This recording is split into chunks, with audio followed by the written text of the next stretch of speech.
warahmatullahi wabarakatuh. Terima kasih ya semua udah mampir lagi di channel YouTube kita. Di video kita kali ini aku mau nepatin janjiku nih. Kemarin kan di video-video sebelumnya aku udah upload juga sharing masalah tes BERA atau tes pendengaran pada anak. Karena banyak banget kendala sama Almizan saat pemeriksaan tes BERA, akhirnya duduk sayang, duduk. Tuh. Akhirnya baru di video ini aku mau cerita bagaimana hasil tes pendengaran Almizan. Kalian bisa scroll lagi video-video aku sebelumnya, itu udah lumayan lama banget Almizan tes BERA-nya. Dan baru sampai sekarang nih Februari kita baru bisa benar-benar nerima hasil tes pendengaran Almizan. Karena waktu pertama kali tes BERA, aku sedikit cerita nih, waktu pertama kali tes BERA, Almizan itu udah bagus nih, udah dibegadangin, terus dia udah tidur, pasti kasih obat tidur. Di tengah-tengah pemeriksaan Almizan terbangun. Jadilah di situ pemeriksaan BERA-nya gagal karena belum selesai semua yang diperiksa. Akhirnya batal. Nah, dijadwalin ulang deh sama petugasnya. Udah gitu, jadwal BERA itu bukan hari ini kita dateng terus batal, seminggu lagi kita bisa balik lagi, enggak. Jadwal BERA itu kita dapat antriannya selama 2 bulan. Nah, kita nunggu dong jadwal kedua nih selama 2 bulan. Cukup lama ya kalau 2 bulan. Jadi kalau misalnya si anak itu dari sehat bisa sampai sakit, dari sakit bisa sampai sehat. Pas di jadwalnya pas banget pasti si anak sakit. Kalau Almizan pas banget dia penjadwalan BERA kedua itu dia flu, akhirnya nggak bisa karena takutnya hasilnya nggak akurat. Oke, dibatalin, kita nunggu penjadwalan lagi nih dari petugas BERA-nya, dapat lagi 2 bulan. Nah, tes BERA ketiga nih, penjadwalan selanjutnya pas banget jadwalnya berdekatan sama jadwal hitanan Almizan. Sebenarnya sih jaraknya ada 2 minggu dari Almizan di hitan, tapi karena kita nggak tega, karena masih terlalu capek dan belum pulih banget Almizannya, akhirnya kita sendiri yang ngebatalin untuk nanti aja deh BERA-nya, nggak apa-apa dijadwalin lagi aja. Nah, akhirnya dijadwalin ulang, dan baru kemarin lah, pas banget Februari kita kesana. Alhamdulillah semuanya dimudahkan ya, Almizannya dalam keadaan sehat. Kita juga bawa Almizan bergadang karena kan syarat-syarat tes BERA itu ayah bunda udah tahu pastinya ya. Syarat-syarat tes BERA itu aku udah jelasin di video sebelumnya. Salah satunya si anak harus bergadang karena proses pemeriksaan BERA sendiri itu si anak harus dalam posisi terlelap. Karena nanti di rumah sakitnya pun dikasih obat tidur, jadi biar si anak makin pules tidurnya gitu. Singkat cerita, alhamdulillah proses pemeriksaan BERA-nya semua lancar. Almizannya pun tertidur pules, bahkan lama banget tidurnya, sampai selesai pemeriksaan pun dia belum bangun-bangun. Akhirnya keluarlah hasil BERA langsung kan. Nah, sebetulnya untuk membacakan hasil BERA ini harus yang sesuai dengan bidangnya. Kalau aku kan bukan di ahli pada bidangnya ya, jadi pastinya intinya hasil tes BERA Almizan adalah normal. Alhamdulillah ya. Alhamdulillah Almizan. Almizannya ada nih. Alhamdulillah. Alhamdulillahirabbil alamin. Ya, jadi tidak ditemukan adanya kelainan atau gangguan sistem saraf di dalam telinganya Almizan. Kanan kiri itu dia normal semuanya, alhamdulillah. Nah, sebetulnya kita waktu observasi Almizan mulai dari bayi pun sebetulnya kita yakin sih kalau pendengaran Almizan itu nggak ada masalah ya.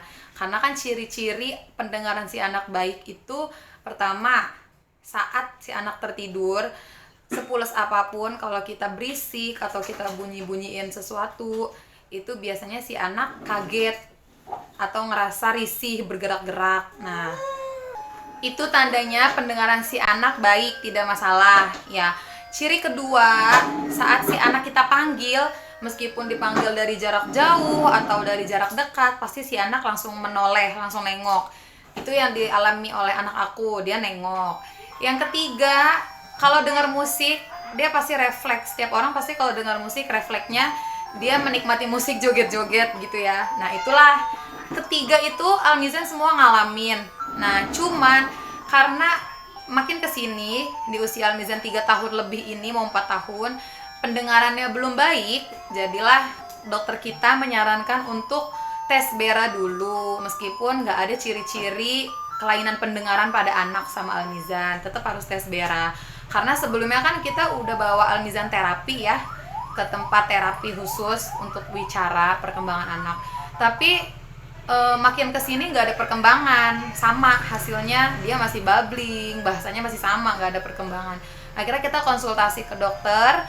Nah dokter menyarankan oke, daripada terapi kita buang-buang uang, buang-buang waktu makin lama kan, akhirnya kalau untuk anak Down syndrome tetap dipastikan dulu hasil BERA-nya apa, seperti apa gitu. Khawatirnya kan meskipun si anak mendengar, ada sistem yang tidak tersambung ke otak anak gitu kalau kata dokternya ya. Akhirnya kita memutuskan untuk oke deh, kita tes BERA aja Almizan, soalnya emang gak ada perkembangan nih di terapi. Nah alhamdulillah, syukur alhamdulillah, lega banget ya hasil BERA-nya keluar. Jadi kita bisa lagi mainin ini dia tuh. Lanjut ya. Jadi setelah hasil BERA-nya keluar, kita bisa lebih fokus untuk terapi wicara Almizan. Tapi pas keluar hasil BERA-nya, karena hasil BERA-nya normal, aku sempat nanya juga sama dokter ya. Jadi kenapa ya dok, sebetulnya Almizan masih belum bicara nih, masalahnya di mana gitu. Dokternya sih jawab mungkin pendengarannya bagus, tapi kalau anak-anak Down syndrome ini ada masalah sama intelijennya atau kemampuan dia untuk menangkap apa yang dia dengar gitu. Sebetulnya sih aku juga masih belum ngerti ya kenapa Almizan ngomongnya belum bertambah kosakatanya. Ini kan masih proses untuk, ini kan kita masih tetap proses untuk terapi. Nah mudah-mudahan ketahuan ya Almizan ini kurangnya di mana, terus aku juga sama suamiku kurangnya di mana stimulasinya, karena tetap kita sih harus bawa anak terapi biar kita tahu kurangnya kita di mana. Karena pasti kita sebagai orang tua udah memaksimalkan mengajarkan anak kita di rumah tuh udah maksimal banget rasanya ya, tapi tetap pasti ada aja yang kurang. Karena bagaimanapun kita para orang tua adalah bukan ahli di bidang terapi anak, dan kita juga nggak tahu pasnya di mana, pakemnya di mana nih buat terapi anak gitu kan. Jadi tetap harus diterapi. Alhamdulillah sih, jadi untuk kedepannya kalau udah dites BERA gini lebih tertata dan lebih fokus lagi mau kemana nih Almizan di terapinya gitu. Nih kita lihat salah satu ciri si anak pendengarannya bagus. Joget?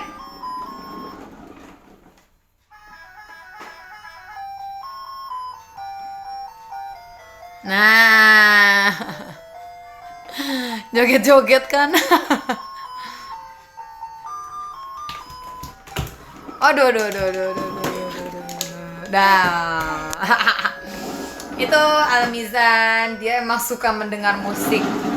Alhamdulillah nggak apa-apa ya. Kalau dipanggil gimana? Almizan. Apa? Apa? Almizan, apa? Dia kadang ngikutin nih apa, tapi dia nggak ngeluarin suaranya, cuman gitu. Tinky Winky Dipsy Lala Lala La. Buat ayah bunda yang lagi berjuang untuk tes BERA, pasti dari jauh-jauh nih ke Jakarta gitu, tetap semangat, jangan lupa tetap semangat pastinya, dan pastiin lagi nih sebelum datang ke jadwal yang sudah ditentukan, pastikan rujukan BPJS-nya itu masih aman. Karena kemarin ada sedikit cerita, ada orang tua yang dateng pas banget di jadwal BERA-nya sama aku, terus tiba-tiba baru hari kemarin rujukan BPJS-nya mati. Dan itu kan kayaknya nyesek banget ya, udah anaknya disiapin untuk BERA itu lumayan ya kan, begadang, terus makannya pagi-pagi sedikit, si anak harus sehat, udah dijaga gitu kan. Tiba-tiba pas datang mau berak, rujukan BPJS-nya mati. Baru hari kemarin H-1 deh tuh matinya. Jadi karena belum dicek dan nggak ngeh juga katanya, akhirnya tetap dibatalin tes beraknya. Karena kan kalau BPJS ini benar-benar sesuai sistem ya. Jadi yang terpenting itu sih, kalau yang dari jauh-jauh pastikan ayah bunda rujukan BPJS-nya itu aman, masih dalam jangka waktu yang bisa dipakai ya. Syukur-syukur ayah bunda bisa tes beras sesuai dengan kemampuan kantongnya ya. Kalau aku sih ngikutin aturan BPJS aja. Kalau bisa bayar umum, kemarin ada yang komentar juga di video aku, katanya biaya beranya nggak mahal, ternyata cuma 600.000. Jadi kalau emang yang rumahnya jauh, terus kayaknya nunggu beranya lama nih jadwalnya, terus kayaknya jauh banget, boleh, mudah-mudahan Allah mudahkan rezekinya untuk bisa tes bera langsung tanpa BPJS. Pastinya harus semangat, bismillah, anggap aja ini ikhtiar kita semua ya. Mudah-mudahan anak-anak kita semua bisa berkembang sesuai dengan usianya dan mampu mandiri. Setidaknya anak-anak kita ini bisa mandiri ke depannya seperti layaknya anak-anak lainnya. Terima kasih ya udah menyaksikan video ini, udah subscribe channel ini, dan sudah like dan dukung terus kegiatan-kegiatan Al-Mizan. Terima kasih. Assalamualaikum warahmatullahi wabarakatuh.